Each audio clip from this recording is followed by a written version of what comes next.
Hey everyone, it's Alex Ball back for another season of the No-Till Market Garden Podcast. I'm so excited to kick off my third year as a host and bring you all 10 brand new interviews with small farmers from all across this country and abroad.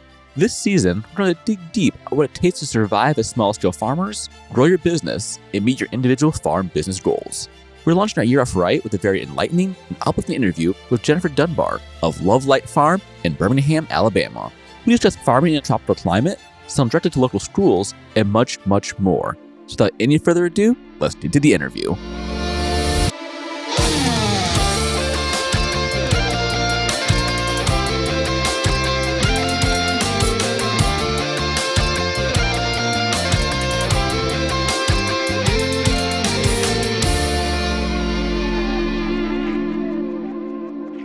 Today's episode is brought to you by Rimol Greenhouses. Whether it's tomatoes to market, flowers in the spring, or your family's harvest, growing in a greenhouse protected from the weather provides the right environment that you need for a harvest that you can count on. Rimol Greenhouses are designed for durability and offer the quality that you need to grow productively year-round. Visit rimolgreenhouses.com to get a quote today. If I may editorialize for a second, I own a Rimol tunnel. I love it. We built it ourselves, and I really appreciated the quality of the tunnel as well as the customer service we received in the process. So make sure to check them out.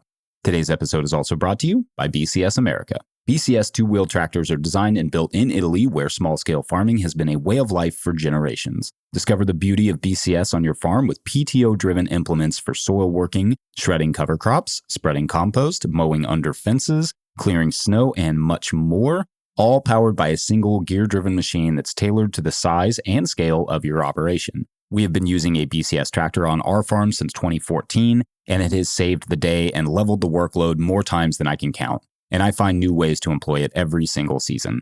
To learn more, view sale pricing, or locate your nearest dealer, visit bcsamerica.com. That's bcsamerica.com. To learn more, view sale pricing, or locate your nearest dealer, visit bcsamerica.com. That's bcsamerica.com. All right, enjoy the show. Jennifer, thank you so much for taking time to be on the show today. I really appreciate it.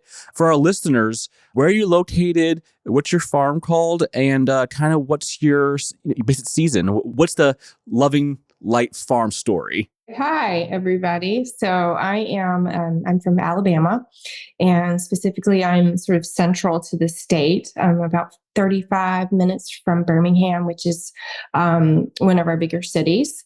And I am in the Coosa Water Rivershed. So we're very subtropical here.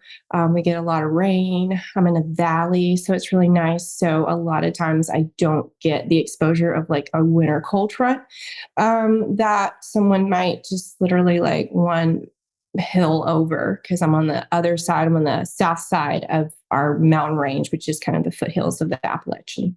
Wow, that's super cool. It's a really interesting microclimate you're in.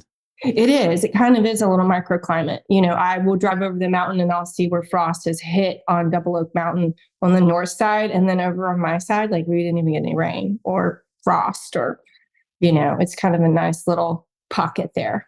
Yeah. And you were saying that it's like a rainy and tropical, it sounds like, place. Yeah. A lot of people don't know there are so many rivers in Alabama. Like we're very much kind of like the Amazon of North America. Wow, I've only been there once or twice, so I did not realize that. Yeah. So about how large is your farm? So I'm sitting on 12 acres, and I have the front 6 devoted to my small business. I would call it. I'm a market gardener. I'm also really kind of a homesteader. And out of the 6 acres, I'll be growing on 3, and then there'll be 3 that are at rest or cover cropped or sort of waiting for the next season. Oh, cool. And how long have you been on this property for? I bought this property in December of 2020. So I haven't been here very long. I'm in my 3rd full grow season, and I'm still a new farmer. I was always a fan of farmers and like hung out with farmers, but it wasn't until a lot of life changes that I decided I wanted to completely start over. And with that sudden jolt into farming and ag, How's your experience been as beginning farmers? We don't have a lot of beginning farmers on the podcast often. So I'm really excited to hear your perspective and kind of how the first few years of your business have been going. Well, definitely made a lot of mistakes. I think most of it's being with my infrastructure. If I could redo all of my irrigation again, I would. If I could sort of make some adjustments for like where one of my greenhouses are, I would. But I feel like as I get into it, I'm less, every year gets a little easier in some way because they're down here, it's year round farming. So it's a bit of a rhythm. And at first I felt like I was just drowning, like absolutely drowning. But now, like this has been a year where I think I've had pretty good mental health. I wouldn't say that about last year or the year before. And because things feel more rhythmic and I'm able to anticipate a little bit more than I was definitely the first 2 years, things feel a little more manageable. That makes total sense.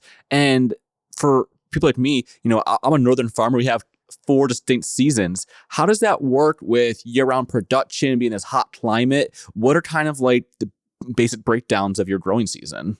Well, so I will run from mid-April until mid-November as far as vegetables that I've pre-sold. That's kind of how I see it. And then for the winter months right now, I'm just playing around with just using my online and continuing to have some community events. I work with a couple of different groups in the community. And so I feel like, but next year I'm actually going to kind of shift it a little in order to find some balance in my life. I'm going to actually work that full growth season, but I'm going to take July and August off from my CSA commitment so that I have 2 10-week bookend CSA memberships. And I'm going to take about 8 weeks off in the middle. In Alabama, it's a lot. Like it's really hot and I'm having to, I feel like somehow adjust for the temperature changes that are happening on our climate, right? Temperatures are going up. And with that, like I can go in the greenhouses, I can use the shade cloth over the greenhouses. However, that comes with this whole thing of like being in a greenhouse in Alabama in July means you're going to have a lot of blight. You're going to have a lot of powdery mildew. You're going to have a harbor for bugs. It's just like a little hotel where they're just hanging out and having a great time, eating everything. So I think next year I'll see if that works, we'll see if it works with my budget, because I feel like from the standpoint of having a community supported agriculture, where I have members that have prepaid for the full season, I don't want to disappoint them. And I think that's why I'm going to put some limits on myself in order to kind of reel it in. Totally. And I can easily see that year-round production, especially in the hot weather. Like just like for us, our slow times in the winter, it's easy to stay inside and just like not go out cold. But like when it's that blistering hot out, I can imagine it being really hard on your body to get out there and do that work, especially into harvest and make the market. How do you, as far as like the seasonality of crops, so how long can you grow greens for? Do you grow greens in the summer as well? Or is it strictly we switch to hot weather crops in the summer and then cold weather crops the other half of the year? Yeah, so it's hard to grow greens in the summer. I mean, especially when you're at 100 for days in a row sometimes. Oh, no. So yeah, I will sometimes try and get some started indoors, like in a little more controlled environment with a grow tower, like my lettuces, and get them a little bigger. And then I'm able to put them in the ground like mid-August for September memberships. And I think so like summer, it's going to be all your tomatoes and your peppers and your eggplant. And that's kind of it. And so like with my adjustment that I'm making, I'm really going to focus on value-added products during that time so that I'm pulling off all of that produce. It's still there, but I'm not obligated to a membership. And then I'll go to the farmers markets for those months too. It's the membership obligation that I'm just sort of hoping I can take that put it into value-added product production. And then hopefully at the end of the year, it'll balance out. Because that's also something, wouldn't you love to get a can of tomatoes in December with your membership, right? To go, kind of like becoming more, my CSA becoming a pantry as well. Yes, that makes total sense. And if you can, especially if you can pull out those summer crops in the middle of winter with value added aspect to it, and people just go crazy for that kind of stuff. They love supporting farms, and they love getting those traditional things you get from the store, but from the farm directly. Yeah, absolutely. And have access to a commercial kitchen. I have from my past life all of my certifications for doing so, and working in that environment too. Well, that's a great transition. What did you do before you became a farmer, and what kind of led you down this path? Well, immediately before I got into farming, I had a nutrition company, and I was doing a meal prep, specifically a vegan alkaline meal prep. And I did that for a few years, and gave that up once I got to the farm. I was also coaching with transition of helping people, you might get diagnosed with, autoimmune disease or cancer. And the doctor might say, here's a list of foods you might eat. Well, I had created a whole menu around that, and helping it be accessible and easy. I kind of dropped the ball on it when I picked up the farm. And prior to that, I was a yoga and Pilates instructor. And prior to that, I was actually a ballerina. And that was my whole youth. So I've sort of, I don't know, I guess I'm an artist in a way. And now it's food. Totally. Yeah. It's transition from different arts. Yeah. Oh, that's super cool. Yeah, I feel that value added, especially if you had a really cool background in that. It seems like a really kind of a natural merger of two things you're passionate about. Yeah, absolutely. And if you can, the best customer is a repeat customer, and so just having ways for them to purchase more things off your farm that they're going to purchase it anyway, and so if they can keep it in the local economy instead of, the big box store, at the same time, I can't feed everyone, but I'm just trying to find a little niche in what I'm doing. And in this little community, that's the other thing I really love is building community. And so I'm really plugged in with my daughter's schools. We host farm stands there. We host field trips here at the farm. I also have days where kids can come out and they really can get dirty. We get to pull vegetables, eat vegetables, prepare fields for rake in, cover crop, all the things. And I've curated those experiences for them. And then I'm really sneaking in there by changing their palate. I hope, going back to my vegan food prep of a kid has to try something up to 5 times before they might decide that they'll eat it on a regular basis. Oh, maybe I do like carrots. These are a bit sweeter and crunchier than the ones in the grocery store. And so I'll also not only run the market stand at the school, the schools are using the produce as well on their, in the cafeteria as much as possible. Wow, that's super interesting. Okay, so at this school, how often are you running this market there? We're bi-weekly. Okay. And how big of a school? Yeah, and I'm sorry, pardon? Oh, sorry about that. And about how big of a school is it? There are about 200 children. 100 are kindergarten and under, and then the other 100 are up from 6 to 14 years old. It's a Montessori school. And then there's another one that I work with on the other side of town that's also a Montessori school, about the same size. They don't host me they don't work with their cafeteria. They don't have one yet, but they actually are. That's what they're in the process of, is fundraising to build one. So we've tried to create this farm to table experience on their plates at school as much as possible. I have even helped facilitate creating the gardens outside the school. So this year, they, for the first time, were able to hire someone to help on property.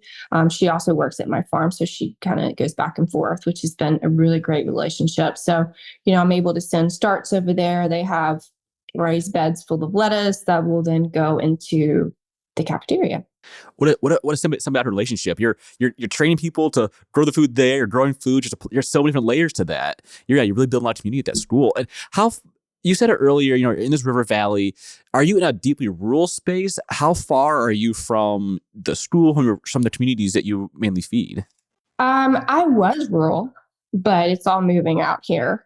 I am about 10 miles from the first Montessori school that I work with, and I'm probably 25 miles from the other Montessori school. They're a little more on the other side of town. They also have a farm stand as well. I help supply with their farm stand, and they also have an on-site pretty much farm at their school as well. So I'm just supplementing with them. And so they're both have the same goal in mind, which is that the school is like growing the food's going in their cafeteria, and we're hopefully changing the palate of these children because, fresh grown food tastes so different than something shipped across country. And you said earlier about the 5 times trying something. Like, how many times, I think in my own childhood, have I eaten like kind of just gross produce 5 times in a row and be like, oh, I hate this thing. Like, I hate peas. Like, well, I don't hate peas. I hated the peas I was eating at that time in my life. When I have a good pea, I'm like, oh man, actually, I do like peas now. It's like tomatoes. I hated tomatoes growing up as a child. Well, they were coming from, the Food Lion or whatever. Who knows where they were grown in a lab somewhere under a light. Yeah, exactly. It was a rock hard red thing. You're like, tomato, I hate this, but really, so you're saying earlier too that the CSA farmers market. I saw on your website the farmers market you attend has such a fun name to it. What was it again? Pepper Place? Yes, Pepper Place. Yeah, it's pretty neat. It was so Pepper Place, which was originally a Dr. Pepper bottling company warehouse. And so it's a historical building.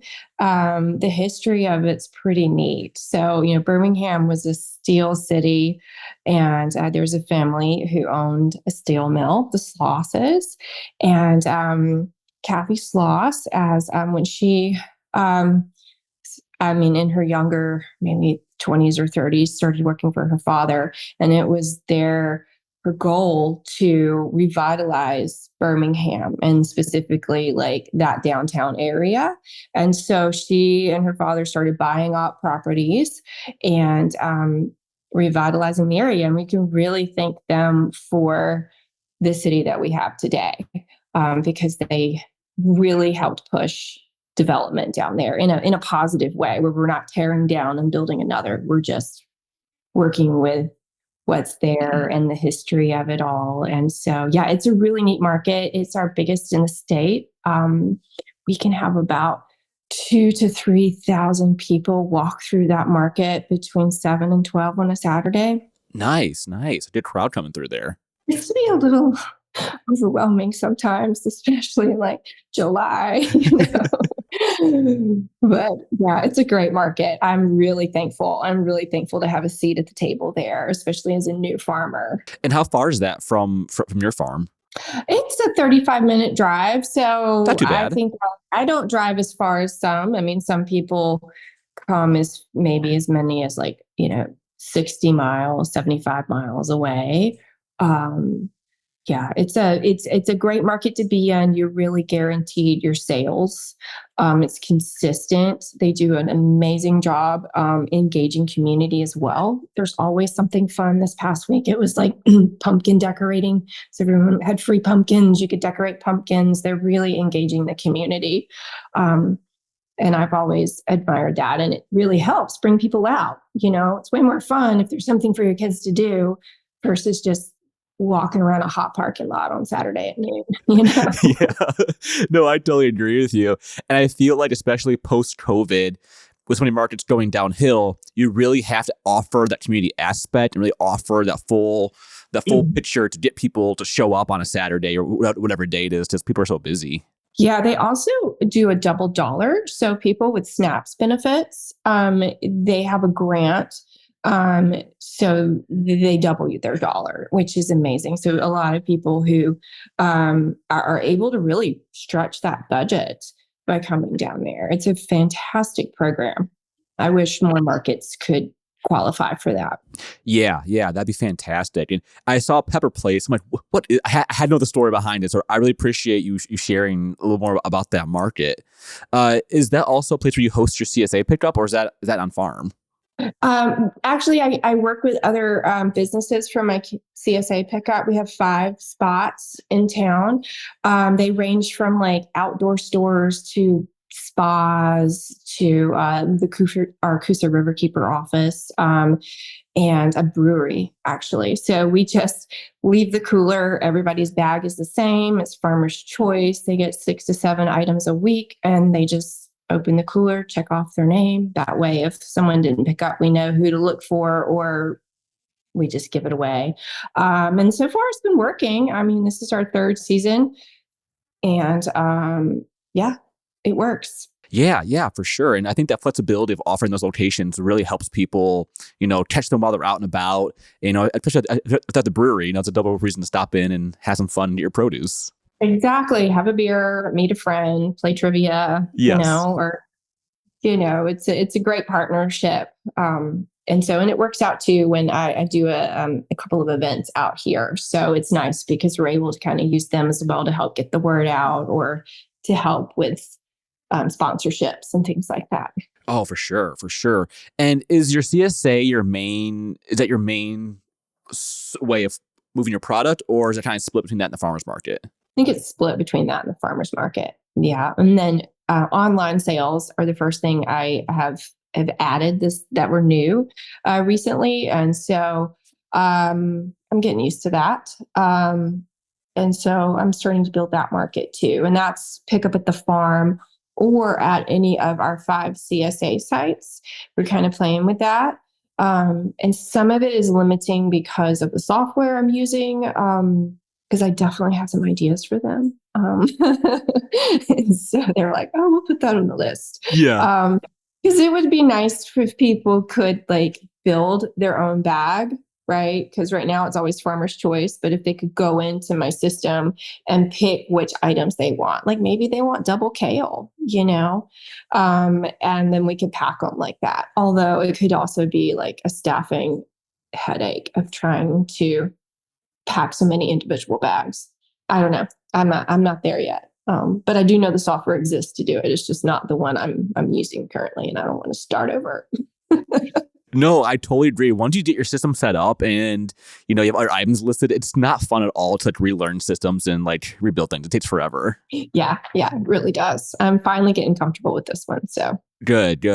And what program are you using? Barn to Door. Okay. Have you heard of them? Yeah, they're out of Nashville. Yes. Yeah.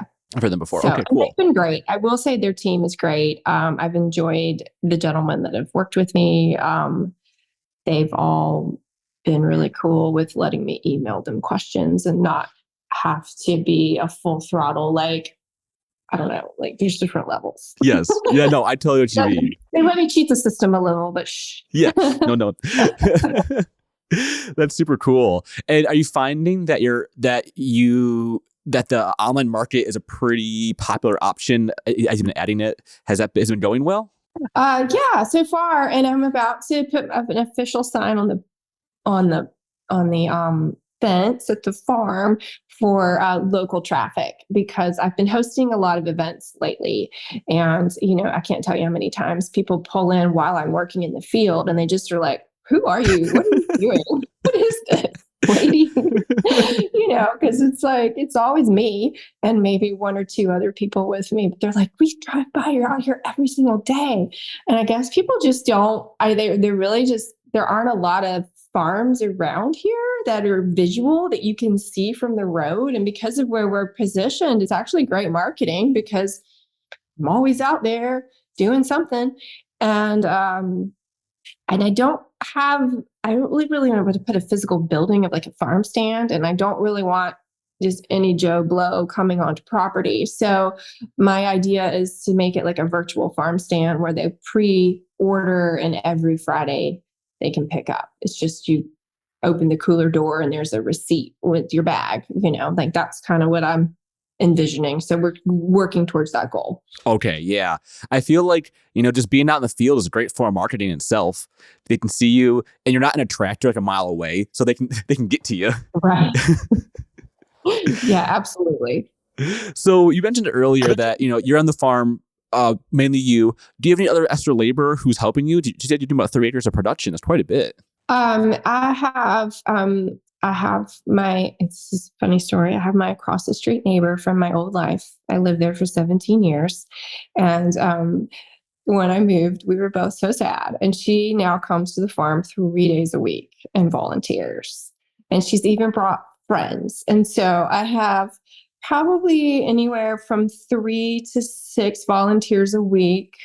And then I have one part-time employee, but it's in the gray. It's just like we have set days, and then when I'm out of town. And it's been nice because prior to that, I had just one farm manager, and it was just he and I, and it was just us, and it was very stressful. And once I opened the door, for volunteers to start coming out, it works out. And I kind of, if they're newer, I have them on a schedule at a certain time, like certain days, just Tuesdays and Thursdays. That's when I bring them in. That's because we have wash and pack days on those days, plenty to do. But as they start to come more often, maybe they even have a skill. I have one friend who just loves getting to know his new BCS tractor, and he's been really helpful at helping me stay caught up. And playing around with some implements, and we're like, oh wow, look at that, look what we can do now. I really wish BCS, by the way, would teach a workshop out here or somewhere in our area. That would be so cool. Just show us all the products, show us how to I would love to learn how to bale my own hay with that thing, and have that for that feature. Yeah. Well, if BCS is listening, BCS America, reach out. Reach out. Sponsor a workshop. Okay, there it is. That's it right there. Yeah. That's fantastic that you've been able to allow people to do their thing, and to I know me personally, it doesn't matter if they're workers or volunteers or whatever. It's hard to have people on your land. It's hard to have people work on stuff and trust.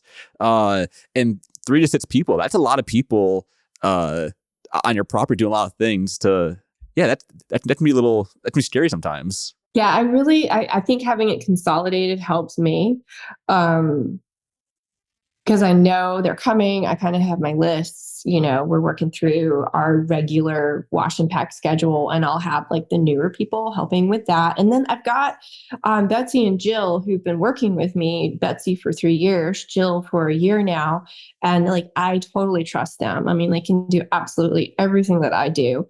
I can also hand them a volunteer that will just assist them in what they're doing. When I've got another volunteer, with the BCS on property, and I can go work with him, we can kind of tackle that. Well, then I feel like sometimes I've got all these balls in the air. I'm juggling here and there, but so far so good. I've only dropped them a few times, Yeah. Yeah. Yeah. It hasn't been perfect. Yeah. I think that's this natural thing. Yeah. You end up at a certain point, you're going to drop them, but it's how fast you pick them back up again, get them going again. Yeah. Woo, woo. Yeah. Just kidding. Nobody's hurt. We're good. Right. It's just vegetables, y'all. Yes. We don't need to get serious about it. We're going to make mistakes, and yes, I totally agree with you. And I often find that the things that really get under my skin, I think I'm thinking things are failing or going wrong. I talk to my customers, and they think it's the best version of yourself they see sometimes. And I feel it really lifts me up when they're like, oh my word, things are going amazing. We love the CSA or whatever. But you're behind the scenes, I'm stressed out every single day. I'm so worried. But to them, when they open the cooler and pick up their order, they're not seeing the weeds at the farm. They're like, oh, my produce is here. Yeah. So, they're so happy. Or me at night laying awake looking at the deer camera on my phone going, do I get up? Do I send the dog? I mean, the dogs are out, but they don't always do their job. Well, that's a great transition, actually. So you said it's rural space, hills. Are deer clearly an issue? You have a lot of mammal pest issues? Mostly deer. just deer. Okay. I've got dogs that I have on property, two border collies that do their job. They're great patrollers. I've got a Great Pyrenees who I do a egg production as well. So I have about 55 laying hens. And so since I've gotten my Pyrenees, we haven't lost a hen at night anymore. They were just taking them every night. I think it was a raccoon. I don't even know. But the deer have definitely been an issue, and something I wish had I one of those mistakes when I bought this property. I should have probably worked into my mortgage a high fence. So it could be over there in like that budget, but I did not, and so it's kind of a comical battle at this point. I mean, I've got a permit from the Alabama Game and Fisheries for nuisance permit, so we're able to hunt before this season. I'm not a hunter. I'm depending on just some local high school boys who were like, "Hey, can we hunt?" And I was like, "Perfect." So they're bow hunting on the perimeter and putting pressure. But I definitely am going to need to do some fencing long term. It's just what I want and what I can afford are two different things. So finding a way to pay for that. And like lately, it's just been I'm using low cat tunnels, and that's how I'm managing it right now. Because I've only got 3 acres going at a time. It's fairly manageable, but then there's that one time like I don't get home in time. It's a little dark. Maybe I'm like, oh, I don't feel like going out and covering it up, and I don't. And lo and behold, they'll eat like all the romaine lettuce in like 5 minutes. You know. Yes. Yeah. Yeah. They're pesky. Like I do the same thing on my property. I'm going to close up tonight. And sometimes like, man, I just don't want to go and do that. I don't want to go to the farm and do that. But if you don't, I come back and all the half the bok choy tops are gone. Today just walked through and just had a little snack. And you're like, well, I should have went. I should have done it. Should have done it. It's like, yeah, sometimes the level of exhaustion is just beyond measure. But at the same time, I love that because I sleep really well. The great strategy, you get to sleep. It's work you can't work anymore. Yeah, exactly. I'm definitely tired at the end of the day.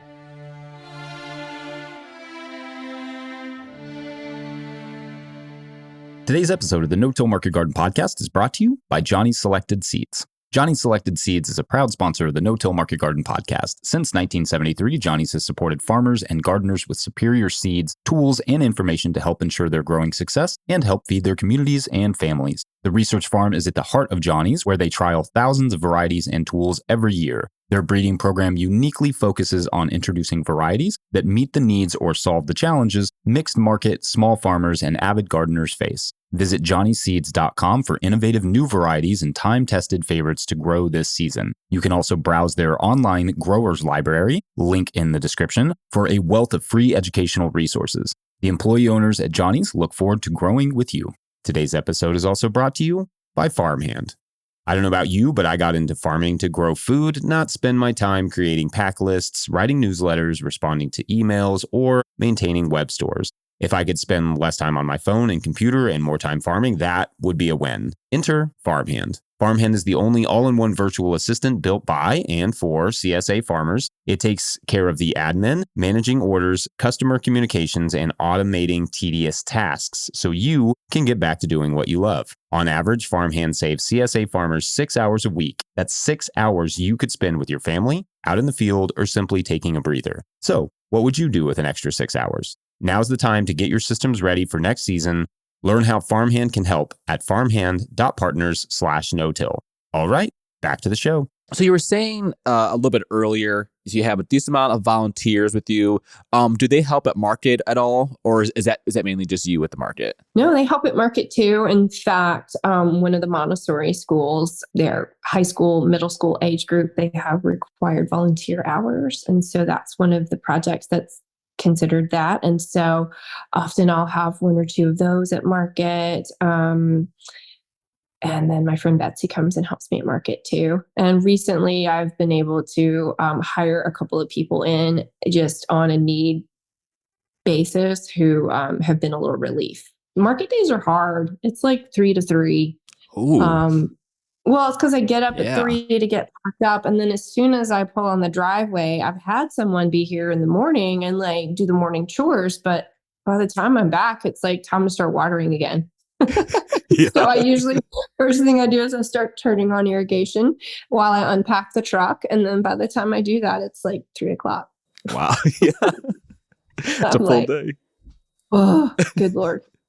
And you still have to go out and cover the lettuce to keep out the deer.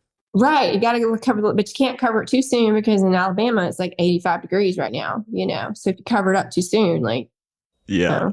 they're not getting all the sunlight they need. And, yeah. So it's kind of on that same line. Is that high heat? Right now, it's it's almost November. What's the temperature like today? It's like 85. I'm Wow. not kidding. It's kind of crazy. A year ago, I was looking at, last year, this time, we'd already had a hard freeze. So you just kind of never know. I mean, I don't know which weather pattern we're in. If last year's was different or, as far as like Alabama, we're usually in a drought for the month of October. So we're still in that drought. We'll kind of only get rain unless there's like a tropical storm that's come up through the Gulf or something, right? So yeah, it's a little unusually hot this year, which has not been a bad thing for me. I still have peppers on the vine, and I'm really killing it with greens production right now. Just constantly reseeding. Yeah, everything's germinating still, like really fast. I even put in some late carrots, and like, oof, they're up. So I feel like though I'm always off on my timing by about 2 weeks. Then Pawpaw at the market. I'm friends with some of the older guys, and I'm always like, oh man, look, he's already got that. I'm trying not to judge myself, but at the same time, I'm trying to like just kind of observe and go, okay, maybe I should start that sooner. I'm still, like I said, getting into my rhythm and being so new to farming. Yeah, I think people don't realize how long it takes just to understand the rhythms of the local weather patterns, which are unfortunately changing even more these days, and the local demand for products, and getting those things lined up at the same time and understand what's going on. It takes a few years to kind of like really get it on your belt. Yeah. Can be a little intimidating. It can be. And I'm finally figuring out, I think, as far as market goes, the ebb and flow of a market. And I'm not coming home with a lot of food waste. I'm taking like just enough lately. And that's been nice because, we do have a local food bank that we can donate to. I know it's great to donate to the local food bank. I wish ours had food production associated with it. So like there's one where my daughter goes to school in North Carolina. And so they receive food waste from farms, but then they create soup. And so they're not handing someone a head of lettuce, they're handing them a soup or a pasta dish or something that like they're literally passing out prepared meals from farm over spill food waste and it's a great nonprofit. It's a really great model, and one of my goals is to see if we can find a way to implement that here. Their business model, they're glad to share it. They'll give it away. They'll train you. So I don't need to do anything else in my life, but if I could find someone that wanted to run a nonprofit like this, I would. I'm ready. Yeah, and I think especially when you're in times in your life when you're relying on the food banks and you need that access, like the amount of time you have to go home and make prepared meals is even lower. Your time poverty is such a huge issue. And be able to cut that out and get people a farm fresh meal, like that's a really cool project. I'd be interested to hear more about that sometime. That's super cool. And they deliver. They're called The Farm Cafe, and they're in Boone, North Carolina. Okay, cool. Yeah, we'll link that in the show notes for people. Yeah, check them out. They're pretty awesome. And it's a pay what you can. at the cafe, so everyone gets to eat. And they are on King Street in the middle of the tourism right there. And there they are. And it's just like the most amazing thing. That's so cool. I'm glad you told me about that. I'm gonna look them up later for sure. Yeah. Learn more about that. Yeah. Oh, yeah, super cool. So we talked a little bit earlier about kind of what you produce and season, kind of your greens production. Are greens a large component of your business? They are. Yeah. I do a lot of varieties of greens production. I sell to a restaurant in town, just one though. I mean, I'm just a little farm, compared to some of these others. And then I sell to another bi-weekly CSA, and then another farm that also has a CSA. I will supplement her as well. So I just supplement other people's CSA. And then I have another farm that I partner with, and he helps me when I'm running a little low, because I've got like greens forever, but what I'm terrible at is winter squash. And so I have not had a great luck with that. It's either the bugs or the deer will get me every time, or both. Like, but I just end up purchasing from him. And I think I'm just going to put that in my plan next year, that he'll supply my CSA for winter squash and save myself a lot of time. Yeah, totally. No, I totally agree with that. Like, you definitely know what you're good at, and just do that to the best of your ability. And then, especially if you have a good community of growers around you, like leaning heavily on each other and like each other's weaknesses and strong points is builds a stronger food community. If we're all not trying to do the same thing that we're not good at. Yeah, exactly. And he's great at it. And and that's what's been nice too about the farmers market, is the food community there, and getting to know the other farmers and other food producers, like mushroom growers, those that are the beekeepers, and they're my neighbor, to my left is dairy, they make ice cream. And then to my right is a mushroom grower. I mean, it's really, you can walk down our aisle and get all of the things you need for your week, and only walk like 12 feet. Man, that's awesome. That's an ice cream vendor. I'd be in trouble. Man. Oh, I know. Oh my gosh, it's so good. It's so good. Oh, that's so interesting. It's super cool. Yeah, it's great that you've been able to work with those local producers, and that's fantastic. So maybe a little bit of a change in our conversation. I want a little more about your production. How you grow the food on your farm. Maybe to start out with, what type of maybe.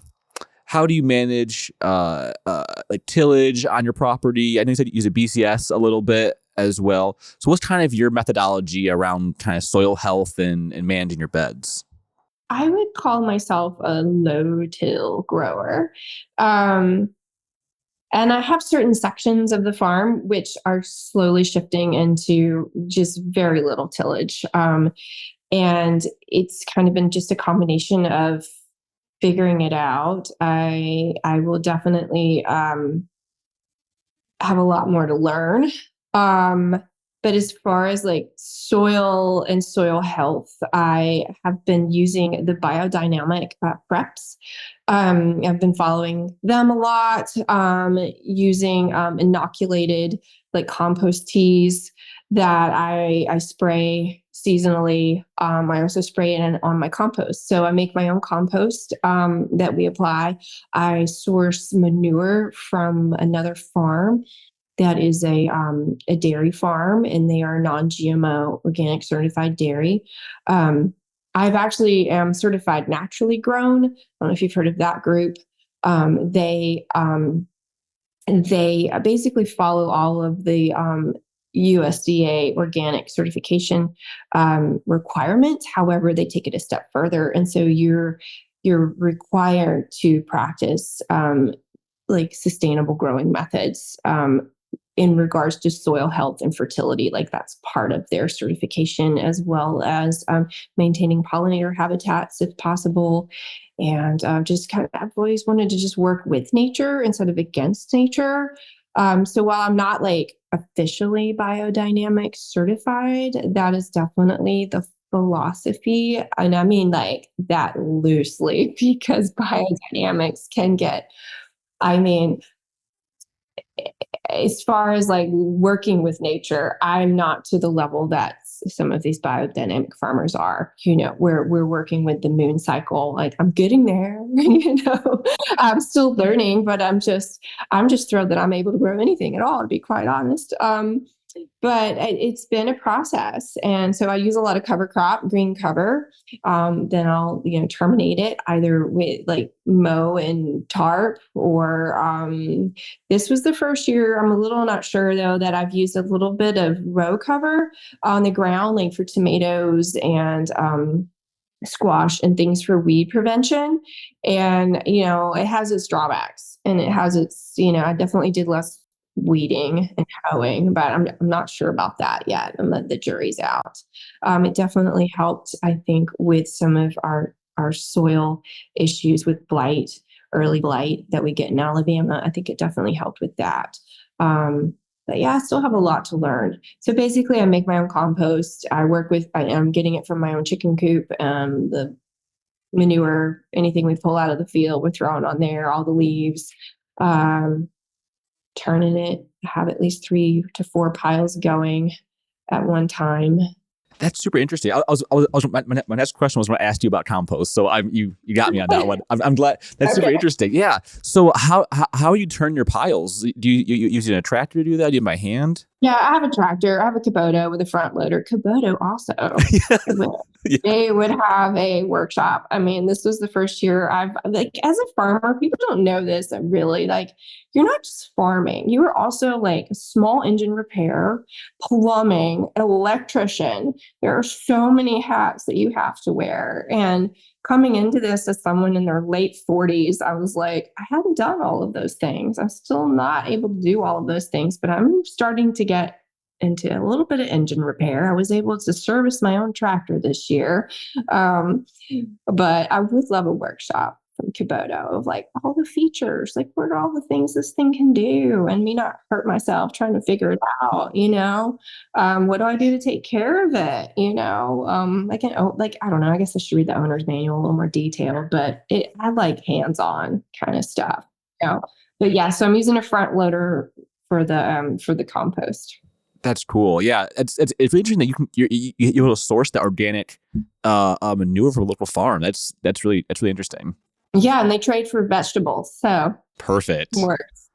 That's that's how it should be. That's a great relationship. And then you mentioned also that you use some of the manure from your hen laying operation as well in that. Yes, I do. Yeah, and like we collect all the leaves on the property, and just blow them into piles and pull them over there as well. Yeah, so if you can stack all those functions and use all the quote unquote waste from all these things and feed them back into your fertility, you really can't go wrong with that. Oh yeah, absolutely. Absolutely. And then all the kitchen scraps, it's just a full cycle. I mean, that's back into that word biodynamics of everything working together in nature. It seems to be working so far. That's fantastic. And on your site, of the 3 acres, do you have any of that? I think you mentioned earlier about some tunnels on a shade cloth, but do you use season extension as well on your farm? Yeah, I do. I have 3 season extension greenhouses, and 2 are part of the NRCS program. Where you're able to receive a grant for a certain allotted square footage for greenhouses. So that's been a great program. I just put one in, I think it's 70 by 40. The first one is 40 by 50. And then I have another smaller one that was just sort of brought from another farm, like in pieces. Okay. At the end, I put it together and we're like, we still have all these pieces left. I hope it doesn't fall apart. But so far, so good. And then I have a small propagation greenhouse. It's up closer to the homestead, which so it can have electricity. Others do not. Yeah. And then we water with pond water, which is catch from the rain, and the property behind me, which is just a hunting camp, hence the deer.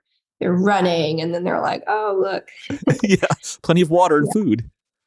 Plenty of water and food. We've been being shot out of there, so but we've run over here. So yeah, there's just a hunting club behind me, thousands of acres of that. And so for now. Yes. So the pond irrigation, is it like a well? Is this pressurized off the pond water, and then do you use drip overhead? Drip and overhead, yeah. And I can usually run 2 to 3 sections at a time. If I'm running drip, I can usually run one overhead and then like still use a hand sprayer at the same time. So we get pretty good pressure, I think, because it's a pond versus a well, because that takes time to build pressure, and the pond is just always there, Yeah, that makes total sense. Yeah, we were worried at first about how deep it was, how long it was going to last, but I have not had an issue at all. Oh, that's super good. So. And how you said it'll do about 2 or 3 sections at a time. I think you just said. How do you break down your blots and your beds on your farm? About 100 by 50. Okay. Oh, wow. So it can do 2 or 3 100 by 50s at a time. Yeah, if one is drip, I could do one overhead, but I wouldn't say 50. I say a section would be 100 by 4, or it would be watering 5 feet on each side, 100 by 10. Okay, gotcha. 100 by 10. Gotcha. Each overhead sprays 5 feet in all directions. Okay. Yeah. That makes sense. Yeah. Okay. But I guess my sections, because I'm like, oh, these are brassicas. This is cut greens, Yes. Okay. Yeah. That makes total sense. And then you mentioned it earlier. I wanted to circle back to it. You said about putting shade cloth on those tunnels in the summer and growing in them, that they're kind of like a hotbed for pest issues and for some other bacterial issues as well. Is that just because of the insects just have a nice, cool place to go to, and they're flocking to that from the heat? Yeah, definitely. And I was at another friend's farm who mentioned that too. They never had a grasshopper issue until they put up their greenhouse, and now the greenhouse is just a grasshopper breeding hotel. And now they have grasshoppers, and they're like, what the heck,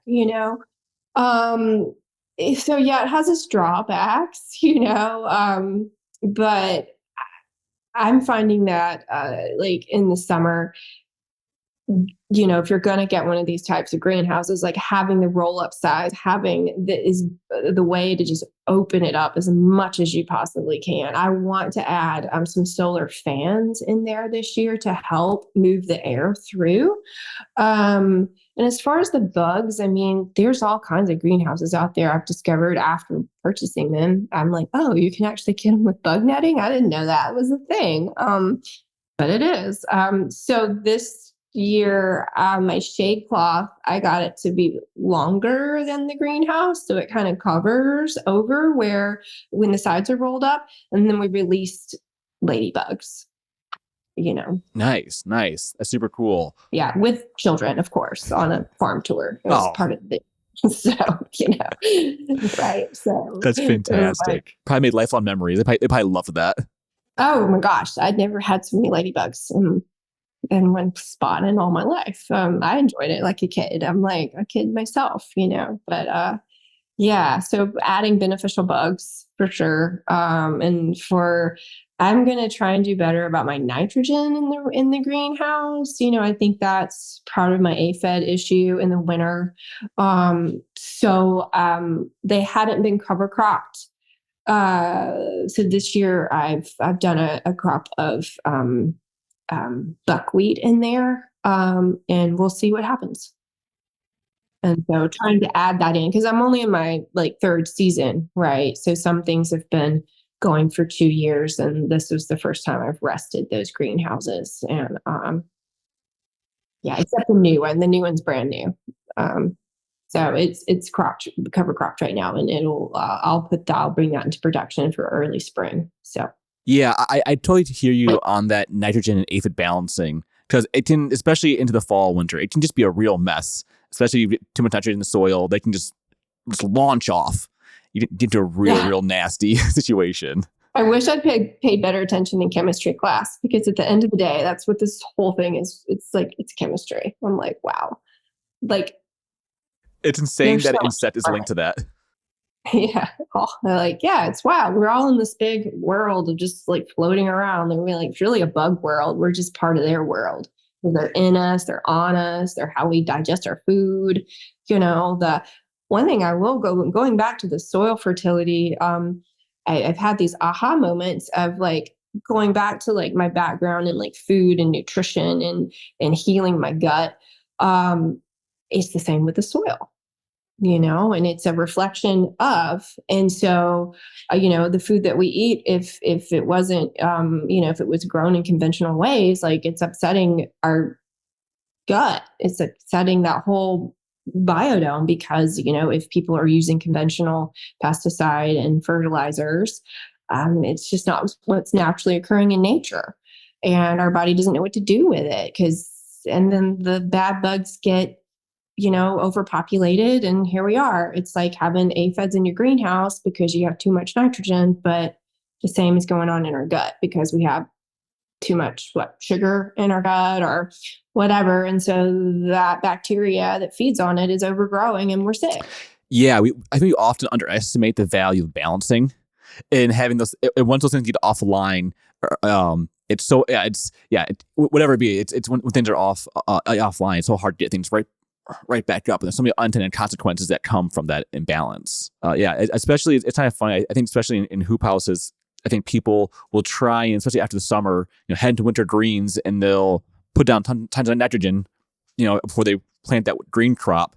And next thing you know, you're riding through the winter with all these aphids.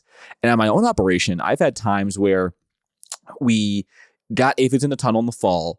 They made it through the entire winter, couldn't get rid of them, and then in the spring, they just flew out and infested my entire farm with aphids. Yeah. See, it's Aphid Hotel. It's Aphid Hotel. And, when you've had the same lineage of aphids on your farm for 9 months, you're like, I have to get rid of these. I have to get rid of these aphids. Can't keep. Well, I'm trying beneficial nematodes. So I'm just trying to get my timing right now. We've been in a drought. So I'm trying to kind of get these greenhouses that are just been, cover crop and maybe a little dry at the moment. I'm trying to bring them up and get them ready to receive those. And we'll see. I don't know. It's a lot of effort, but we'll see. I think applying things like that on a regular basis, we'll hopefully reap results, right? Or they wouldn't be on the market. They wouldn't be trying to sell it to me, I hope. Yeah. Exactly.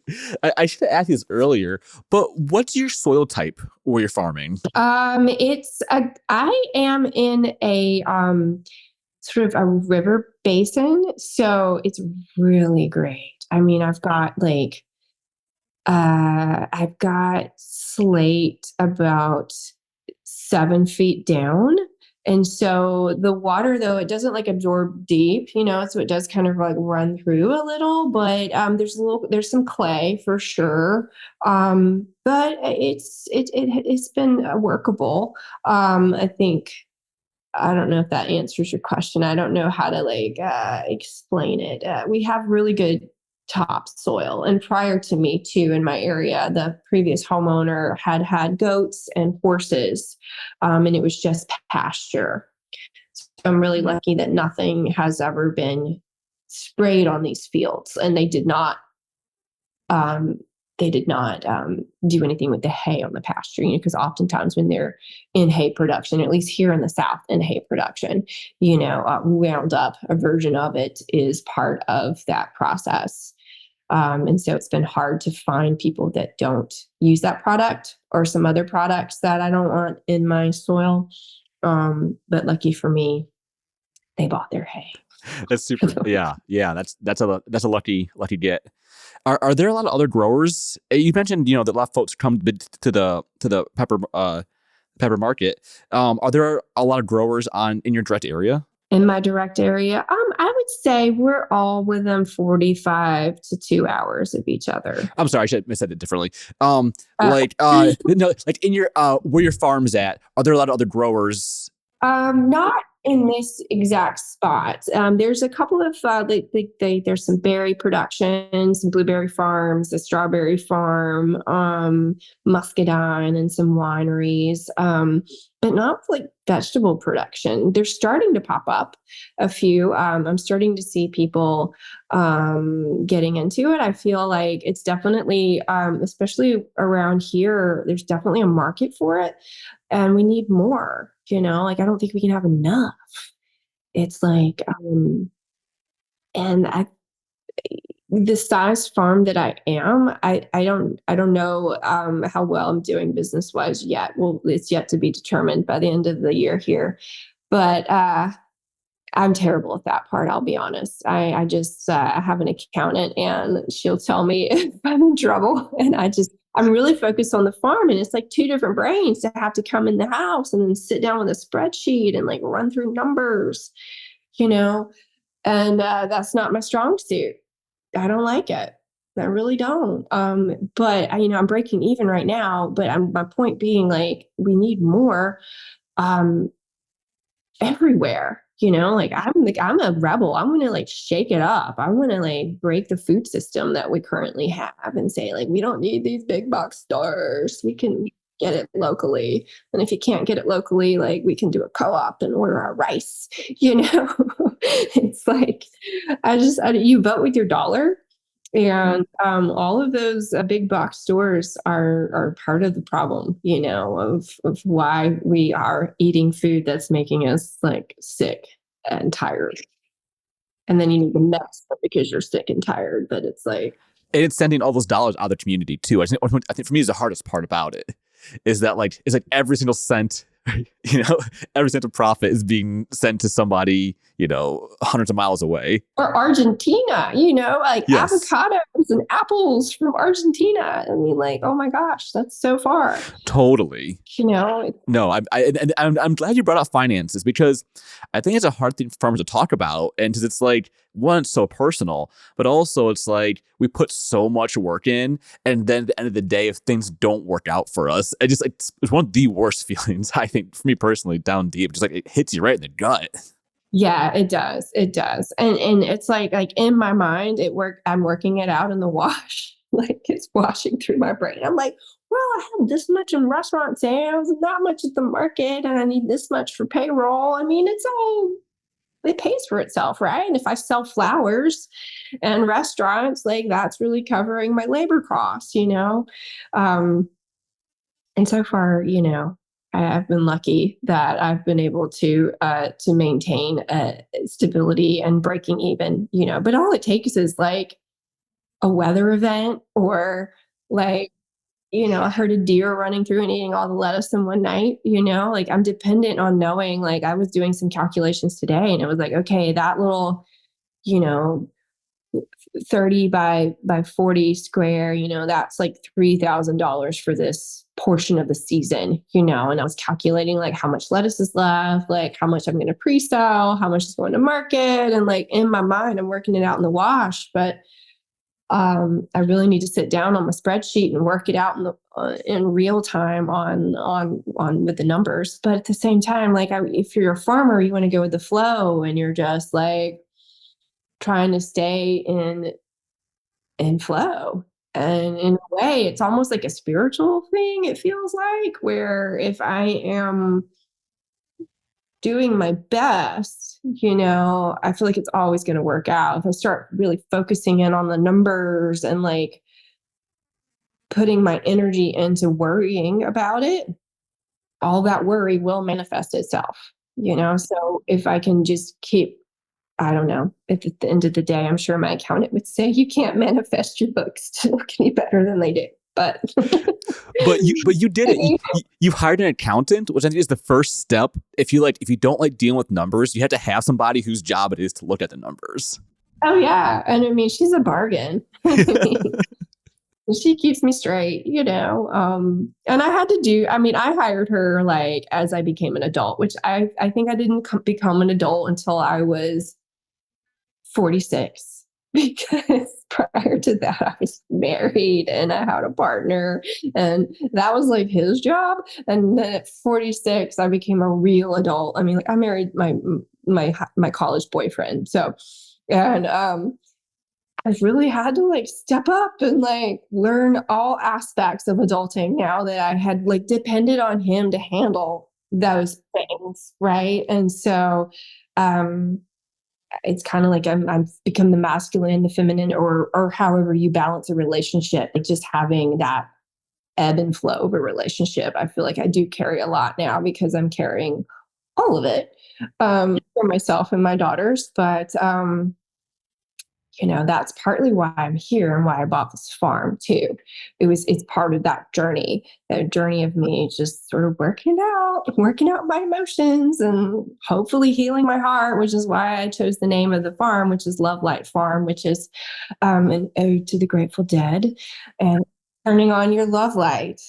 And it really has. It's really because I was really broken. I was really sad from that experience. And this has been what has really like brought me back to life and to loving a different part of myself, that doesn't need the partnership, like because I'm whatever my dharma is for this life, I'm not going to have it for the whole journey. And that's okay. I'm enjoying the journey and the process. I think. Yeah. And the farm is so healing. Just to share with you, I went through similar. I went through a divorce as well, and my time, like my 5 years on the farm after my divorce, just being able to go out there and heal on the land, I think for me was one of the most beneficial parts of my life, and also being able to have my friends come be on the land with me. It made a place where people always knew where I was at. Like they knew I was in the fields, and they would just say, "Hey, how's he feeling today?" They stop on by. It was little. Oh, nice. It was such a but being on the land, I thought it was just a spiritual experience that when you're going through so much heartache and so much hard times, it can really be a strong, safe place to be at. Oh, absolutely. Yeah. I'm thankful for this space, and I'm really blessed every day that I get to be here. Yeah, it's fantastic. It sounds like you've really built. You're building your dream there, and really what you envision in your heart is coming into the field itself. Yeah, absolutely. And I even asked him when we were newlyweds, I was like, "Do you think we could live on a farm and grow our own food and homeschool our children?" And he was like, "No." And I'm like, oh, darn. Well, here I am. Yeah, exactly. Well, I'm happy that you got this, and that's you're living your farm dream, and I'm happy to hear that. Yeah, it really is. It's been a dream, and always something that I've kind of wanted, even if I didn't know that I wanted it. I don't know. As a little girl, my grandmother spent a lot of time with me outside, and she always had a garden, and she was always growing stuff for me just to dig up so that I could go through that process. And so many thanks to you, Granny, for all the potatoes you planted for me to dig up. But those moments are so important, and really put down those, no pun intended, it really seeds us, really helps us, gets in our head. You can't get rid of it. So you're doing a lot of production, a lot of things. I keep hearing, more selling different accounts, markets. It's a lot of work. How do you find balance? You said you have a family there. How do you find balance between working on the farm, taking care of your family, social life? Sometimes they're all the same thing, but how do you make it work at a Lovelight farm? Oh, I'm not sure if I am making it work yet. I guess I am. I mean, I'm here, right? We're talking, laughing. Having a schedule is key. And me even like having my work day sort of like, okay, like I prioritize to be in the fields for a chunk of time.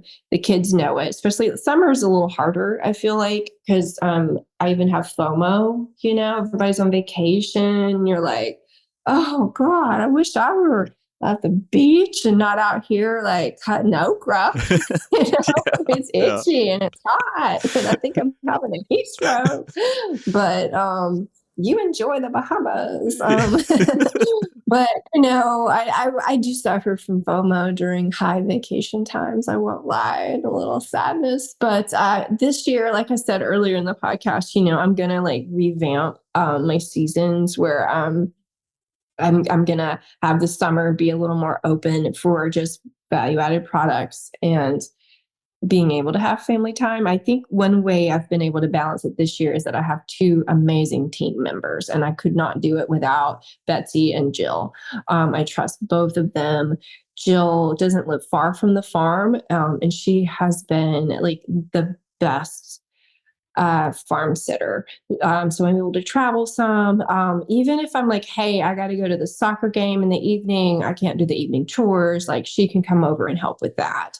So that has really been key, I think. And I think just surrounding myself with more people that are wanting to learn and wanting to just gain a positive experience from being on the land, like we were talking about, because I love having the space for people to come and just have these experiences and feel that they're able to like maybe heal a little bit from being with nature, because like that's the best, right? I mean, it's just to be out here with the sun in your face and the dew on the ground, and maybe it's crisp one morning, or like seeing that amazing sunrise and like seeing the sun come up with like through the greens.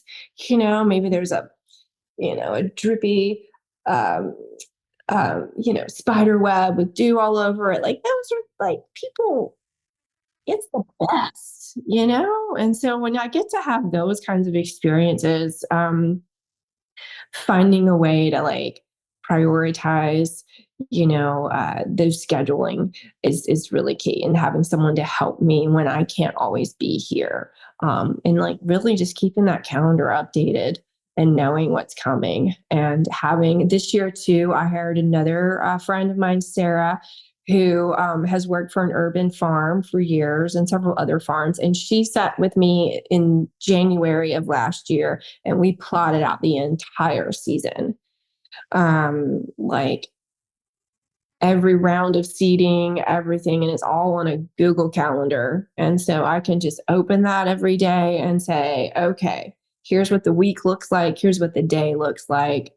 And that has taken a lot of anxiety off my plate, because prior to that, my first farm manager, he was just like, oh, we're just going to wing it. We're just going to wing it. And that did not work. It caused a lot of stress. So I think the more organized the back office, the better. And then having a great group of people that are willing to help out. Well, thank you for sharing that. And I know that's going to help people, our listeners, help them find their center. And it sounds like we're leaning on our community and planning. And that sounds like a great way to keep yourself sane. And have time for yourself. I will say I could work on that one a little bit more. Right now, it's just kind of like Sundays are my day off, and but I'm starting to get back into my meditation practice. I was a yoga teacher for years, and I think part of my healing journey was like I kind of had to walk away from that for a minute, because I was leaning into that so hard. Is like, this is what's keeping me alive. And so I had to just put it away and like want to come back to it. And so whatever it is for anybody that helps them feel grounded, find that you're using your tools, because there's a lot of tools out there to ground you, so many. But find something that works and add that into your daily and into your weekly. I'm talking to myself because it's in my weekly, but it's not necessarily always in my daily. No, I totally agree with that. And I feel like the season can just get so hectic at times. It can get so easy to let that thing just fall to the side. Oh, absolutely. Oh, yeah. July 20th. Yeah. 103 and you're in the okra at noon. Yeah. Oh, man. Jennifer, thank you so much for your time today. This has been an amazing interview, and you've really shared a lot with the listeners. I know folks are going to be excited to learn more about you. I'll have them check out your Instagram. It's what's your tag on Instagram? It's Lovelight Farm AL, like Alabama. Okay. Well, we'll put that in the notes so folks can learn more about you and reach out. Yeah, definitely. We have fun events out here too. I'll have a big one next weekend. We have our third annual chili cook-off for our rivershed, our watershed. It's the Coosa River Keepers. And so they're doing good work. We actually have like one of the dirtiest states in the union where we have all these coal ash ponds that haven't been cleaned up. So one of them is really close to me. And so I'm real passionate about educating community and how we're gathering it to just politely ask that they please clean that up, because they've done it in other states all over the United States as these coal plants are no longer in use. It's like, if you just please clean it up, that would be great. I love the kind way in which you ask people to clean up, industrial coal waste. Just please, if you don't mind. We don't really like having all the side effects in our health and in our drinking water. So swimming water and can't eat the fish, Yeah. It's like that group does an amazing job with community and educating people with if it's safe to swim and if it's safe to eat the fish. Makes sense. Yeah. I can totally see that. Awesome. Well, thank you so much. Thank you. No, I really appreciate it. And you have a great rest of your season, and don't overheat out there. Okay. Awesome. Thanks, Jen. I appreciate it. Okay. Thank you. A huge thanks again to Jennifer for taking time off her schedule to sit down with me and chat about her project.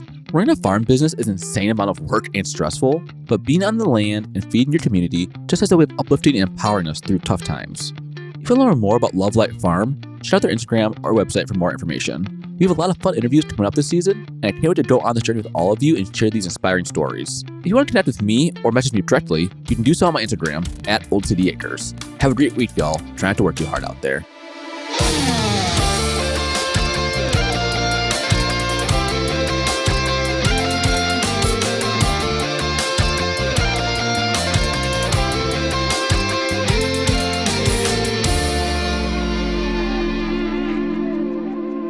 All right, we hope you enjoyed that episode. Always make sure to check the links in the show notes for how to follow our guests and hosts. The No-Till Market Garden podcast is a free show that is supported by folks like you who contribute every month over at patreon.com/no-till-growers. That support helps ensure all the shows we do, from the Seed Farmer podcast to the Winter Growers podcast, the Collaborative Farming podcast, the Composter podcast, Growers Daily, and of course the No-Till Market Garden podcast, can continue to go and grow. You can also find books and hats as well as an active forum over at no-tillgrowers.com. Huge thank you to editor Michael Sellis and producer Jackson Roulette for all their work on this show and the rest of the team over at no-tillgrowers.com. Otherwise, thank you all for listening, and make sure you are subscribed wherever you're hearing this so you don't miss the next episode of the No-Till Market Garden podcast. See you then.